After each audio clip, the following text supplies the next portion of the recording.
I just want us to get together. I want us to have a little bit of fun, have a discussion about what we did over the past year, and maybe have a little bit of a discussion about what we might hope to see next year. Let's see. Let's take a poll. Die Hard, Christmas movie or not? I was already typing that when you did. Well, that is how strongly you feel about that. Oh, every year I make this Wait. argument.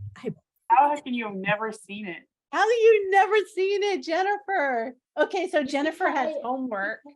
Right?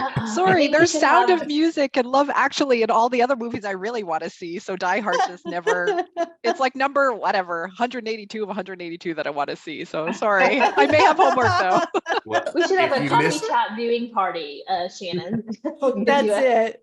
I watched Die Hard one time a few years ago because everybody kept saying it's a Christmas movie, and I watched it. It's not. No, it's not. I've seen it once, and nope. Just because it has a Christmas tree in it doesn't make it a Christmas movie. Exactly. Oh, It I is might an action disagree. movie that just Yeah. happens to be around Christmas time. I No, think it's a Christmas movie. It's a personally. Wonderful Life. It's a wonderful. Could- It's a Wonderful Life happens around Christmas, but it's not a Christmas movie. Thank you, Jason. Another voice of reason. Oh, I But appreciate A you, Wonderful man. Life has a lot of the Christmas themes of like birth and forgiveness and rebirth and family and. But if you moved That's it also to, Thanksgiving themes. right? Oh, I hadn't thought about it But that way. if you If move It's a Wonderful Life to any other time of year, it won't work. It must be set at Christmas. I don't because know. You must have the angel and the angels giving their wings at the tree. You have to. It must be set at Christmas. No other time of year. Let me will help work. you out, Tricia. If Oh my Tricia, God. what Tricia is saying is if it's not a Hallmark movie, it's not a Christmas movie.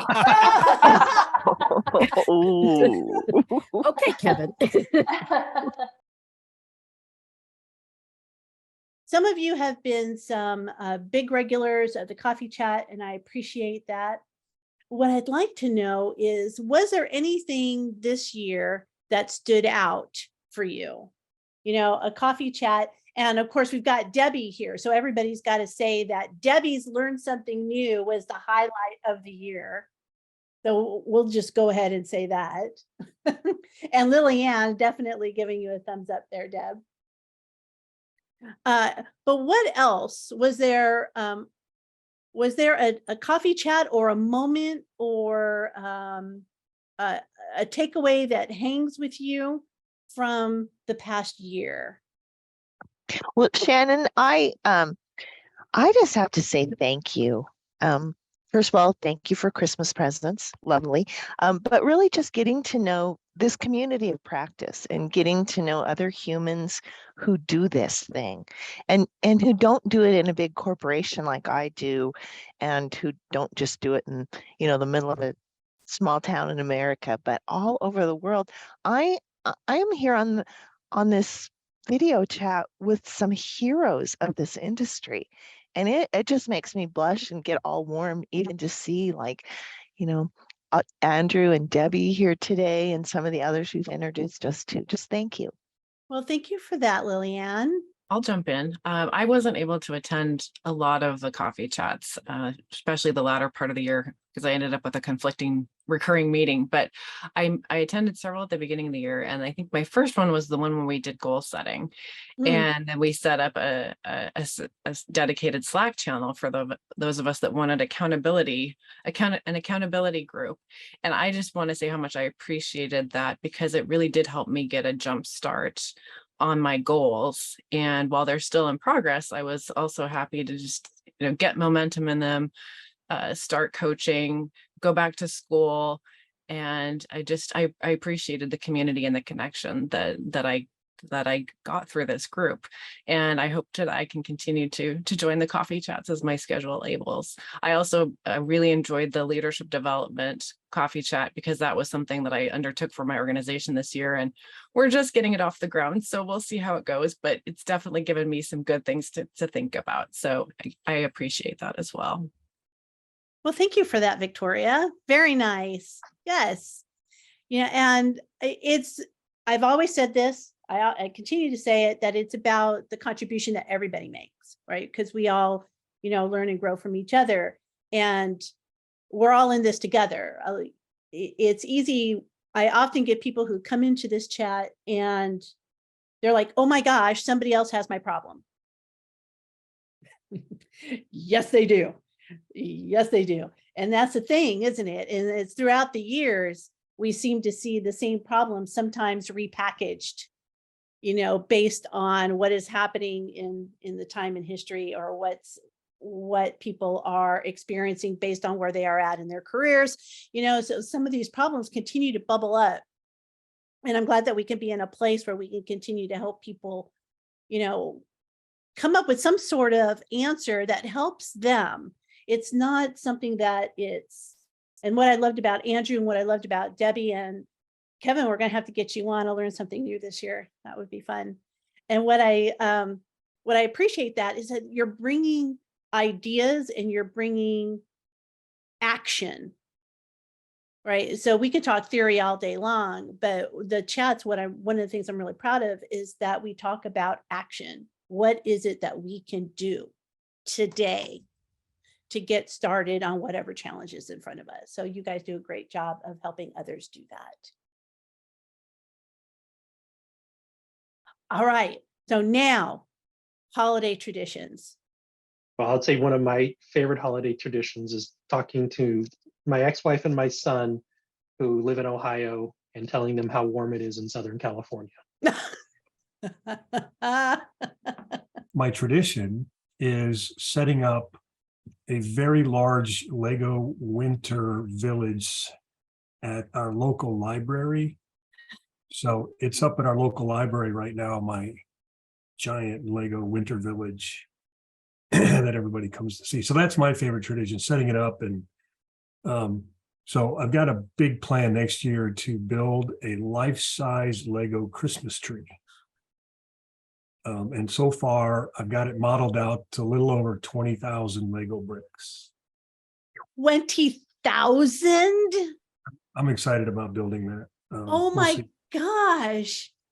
It's only 4 feet, but I want a 6-foot tree. So I got to figure out, it's not so much the number of bricks as the structure.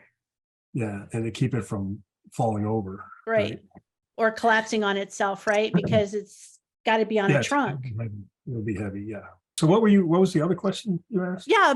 Tell me more about what the Serious Lego Play is. What is Lego that? Serious Play is a series of application techniques where we, my idea is you can't solve a problem unless you can see the problem. So how many times do we get into conversations with different subject matter experts and stakeholders and clients and the C-level suite, anybody? And it's not my problem, it's their problem. Or I can do this, I can solve this problem, but they are the problem that prevents me from solving my problem.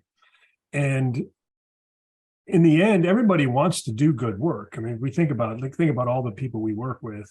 Everybody wants to do a good job. The problem is the perspective of how they see the problem versus how somebody else, a different department.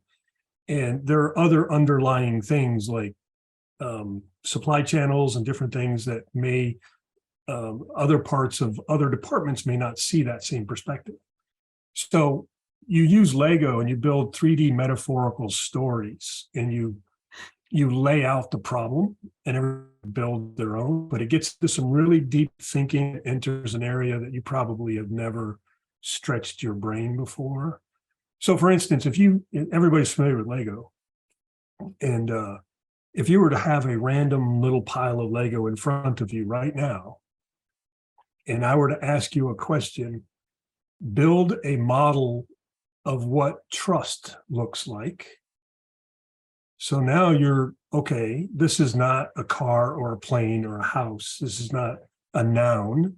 This gets into some metaphorical, how do I how do I explain my perception of what trust looks like in the workplace?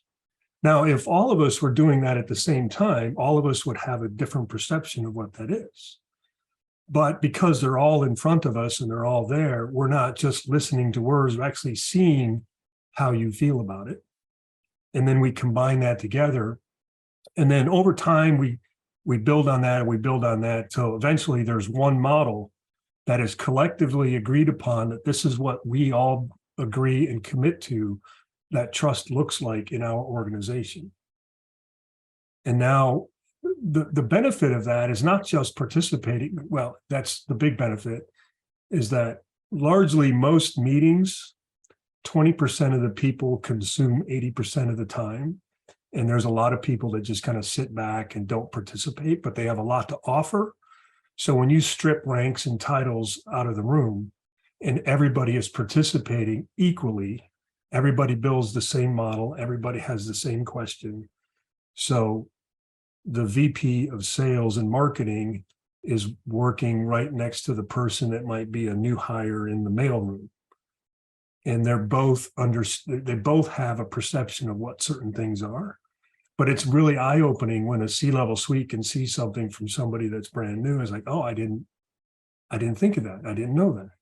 But when they can see it physically, amazing things start to happen. Relationships build, communication improves, teamwork gets enhanced. There's absolutely zero negative output from participating in one of those workshops. Yeah. Wow, that's fascinating. I'm sure you have some great stories to share about some of the outcomes that you've experienced with that. Yeah, one of my favorite, I was in Tokyo and we were working with the U.S. Army Chaplain Corps. And we had a bunch of chaplains. And if you're familiar with the military, chaplains are field grade officers like majors and colonels and things like that. And then they also have these assistants that work in their office, which are enlisted, which could be lower enlisted or, at a non-commissioned officer, sergeant, something like that. Anyway, this colonel was sitting next to his assistant, and I can't remember, I'd have to go back and dig, but I can't remember what we were talking about, but it turned out that she had been working with him for 3 months and did not know she was engaged and about to have a baby. And this was like, he was embarrassed. He was distraught. He was ashamed of himself because this is somebody he depends on day to day in his office. And he didn't know Wow. that in 3 months, the personal side of what was going on in her life, which then opened up a new conversation about how do we, as leaders, how do we engage at that level with the people that work with us and work for us? And it just makes it tight. But that was a pretty Wow. emotional. That's moment. powerful. It was very powerful. What would you like to talk about next year? What would you like to learn? Lillian talked about DEI and pronouns and, how do you address people and when's the right time to ask questions and things. Mhm. Jennifer talked about just in time and just for me customization, keeping senior leaders engaged and in the conversation. And how can we do that? How to protect our own time and making time for our own learning. That's some good stuff. That's some good stuff we can definitely hit, and some of which we've talked about, others we haven't. And it's always good, though, to get different perspectives, even if we talk about the same topics. Like, how do we prioritize ourselves? We tend to be the cobbler's children a lot of times. So how do we prioritize our own learning? We've had this conversation before. It's important to have it again, and to keep having it. Yep. We're making things more complex. Yeah. I'm looking at Andrew's comment here. Strategy, design, delivery, data. Yes, for sure. Absolutely. I shared something around data analytics. It's a topic that I actually wrote about in a new Guild book.